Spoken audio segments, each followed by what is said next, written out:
এটাই করতে হবে, তাছাড়া পথ নাই। কেননা অনেকে কমেন্ট করছেন যে ভাই এতটুকু গড়া দিচ্ছেন, তো এই গোড়া কি হবে নাকি, এই গোড়া ঠিক নাই, এই সেই। এ হচ্ছে আমাদের ঘাসের বই, এই জায়গা থেকে কালকে কাটছিলাম, দেখেন কি অবস্থা। আসসালামু আলাইকুম বন্ধুরা, আপনারা সবাই কেমন আছেন? আশা করি অনেকে ভালো আছেন বন্ধুরা।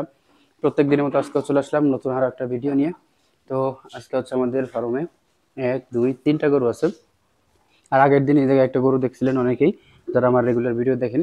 এটা হচ্ছে একটা ঠ্যাং ভাঙা গরু ছিল, সেই গরুটা মানে ব্যথা কেরমই বাড়তেছে, ওষুধের কাজে দিছিল না, এই কারণে এই গরুটারে মানে জবাই করে ফেলছে।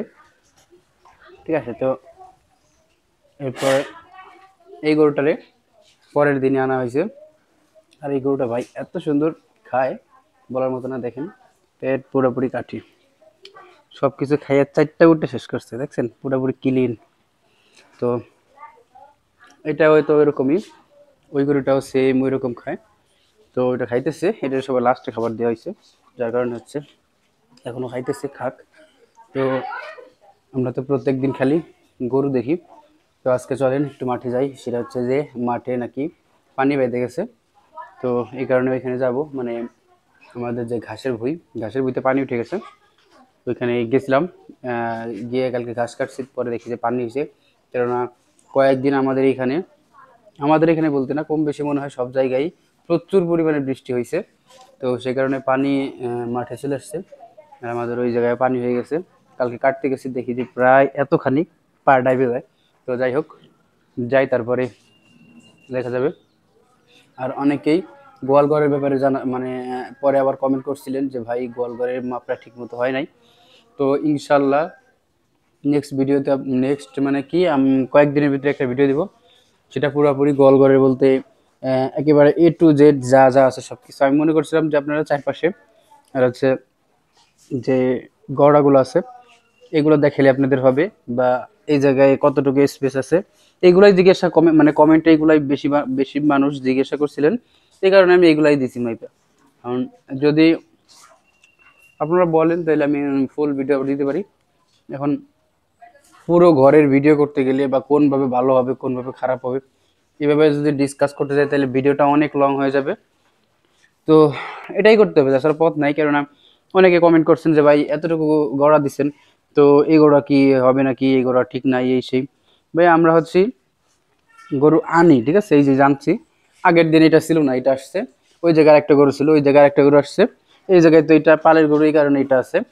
তো গরু আমাদের এই জায়গায় মানে রেগুলার থাকে না, ঠিক আছে। তো আমাদের হচ্ছে কাটার গরু আনতে হয়, এই কারণে মনে করেন যে আপনার গরু আনা হয় এক জায়গায়, যত মানে ঘন ঘন বান্ধা যায় আমাদের তত ভালো। কেননা গোয়ালঘর 9টা গরু বান্ধার জন্য সেসব আমাদের এই জায়গায় 10টা 12টাও গরু ধরে। কারণ আমাদের এখানে এইরকম না যে এই গোয়ালের ভিতরে আমাদের ফাঁকা ফাঁকা গরু বাঁধতে মানে পালতে হবে, এরকম কিছু না। তো আমাদের ওই যে সেই যে আজকে আছে কালকে নাই, হুট করে মানে কি যাবে আসবে যাবে আসবে এরকম হবে, ঠিক আছে। তো সেই ক্ষেত্রে আমাদের হিসাবে ঠিক আছে। তো আমি তো ভিডিওর লাস্টে বলে দিয়েছি, যারা পুরো ভিডিওটা দেখছেন তারা হয়তো কি জানেন যে আমি বলে দিয়েছিলাম ভিডিওর লাস্টে যে যারা পালার জন্য ই করবেন, মানে গড়া দিবেন বা গোয়াল দিবেন, তো তারা করবেন কি যে গোয়ালটা একটু ফাঁকা ফাঁকা, মানে গড়াগুলো একটু ফাঁকা ফাঁকা দিবেন। আর হচ্ছে মাঝখান দিয়ে যাওয়ার সিস্টেম, আর হচ্ছে দুই পাশে মানে আপনার গড়া দেওয়ার চেষ্টা করবেন, তাইলে আপনার গরু বেশি ধরবে, এরকম একটা জিনিস। আমি এগুলো বলে দিয়েছি, তো তারপরেও কেন জানি মানুষ উল্টা পাল্টা মানে অর্ধেক ভিডিও দেখে তারপরে কমেন্ট করে। যাই হোক, চলেন আমরা একটু মাঠে যাই, মাঠের কি অবস্থা দেখি গিয়ে। তো এ হচ্ছে আমাদের ঘাসের বই, এই জায়গা থেকে কালকে কাটছিলাম, দেখেন কি অবস্থা। তো যাই হোক, এখানে এখন পানি ওঠে নাই, বাট আশেপাশে চলে আসছে। মানে পানি হচ্ছে এই জায়গায় মানে হয়ে গেছিলো, মানে বাইরে গেছিলো, দেখেন এই যে তলে হালকা হালকা পানি আছে, কিন্তু আসলে পানি এটা দাঁড়ানো পানি না, ঠিক আছে। তো এই জন্য নেমে চলে গেছে। আর সমস্যা নাই, দেখা যাক বৃষ্টি কমুক। দেখেন ভিতর দিয়ে এই কয়দিনে ঘাস কেমনি হয়েছে, এই মাটি হচ্ছে নরম, এখন তো আর ঘাস নিড়ানো যাবে না, এই কারণে সার দিতে হবে। সার দিয়ে তারপরে হচ্ছে আপনার সব কিছু মানে আপনার পরিষ্কার করে ফেলতে হবে। কিন্তু আপাতত পানি না টানলে কি মানে কিছুই করা যাবে না। কেদা কেদা দেখেন পুরোপুরি স্যাঁতস্যাঁতে কেদা। এই জায়গায় তো কম, এই জায়গায় তো ঘাস কম, এই জায়গায় ঘাসের অবস্থা দেখেন। এই জায়গায় কি করব দেখেন অবস্থা। আর এই জায়গায় দিয়ে ঘাস হয়েছে এবার এক একটা, দেখছেন সব জায়গায় গোড়ায় গোড়ায় এক একটা ঘাস হয়েছে। আর এই জায়গাটা নতুন লাগানো, এই কারণ হচ্ছে আপনার একটা হয়েছে তো এই দেখেন ঘাসের গোড়া ফালাই দিয়েছিলাম। আমার ভাই হচ্ছে ইংলিশ বেশি করে বুঝছেন, এই কারণে হচ্ছে একটু সমস্যা। যাই হোক, এই হচ্ছে অবস্থা। ঘাস হয়েছে একেবারে ফাঁকা ফাঁকা, শুধুমাত্র আড়ালি ঘাস ভরা। দেখেন ঘাস এবার ভালোভাবে হয় নাই।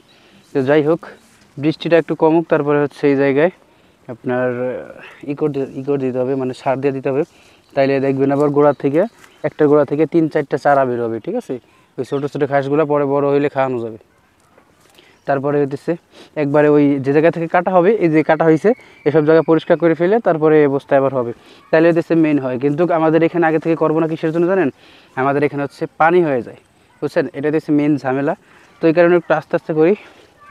তো এখন এই ঘাসগুলো কেটে নিয়ে যাব, তারপরে আরেকটা বই আছে, মানে সেটাও ঘাস লাগানো আছে, ওইটা থেকে শুরু করব। ওইটাও অর্ধেক খাওয়ানো, বাট এই জায়গার ঘাসগুলো হইতেছে অনেক বড় হয়ে গেছে, দেখেন কত বড় হয়ে গেছে। এই কারণে এই গাছগুলো আগে কাটে নিই, তারপরে হচ্ছে ওই পাশে আরেকটা আছে বই, ওইটা থেকে কাটবো। তারপরে আবার এই সিরিয়াল থেকে ওই পাশে থেকে কাটা শুরু করতে হবে। তো আজকের মতো এই পর্যন্তই, দেখা যাচ্ছে নেক্সট ভিডিওতে।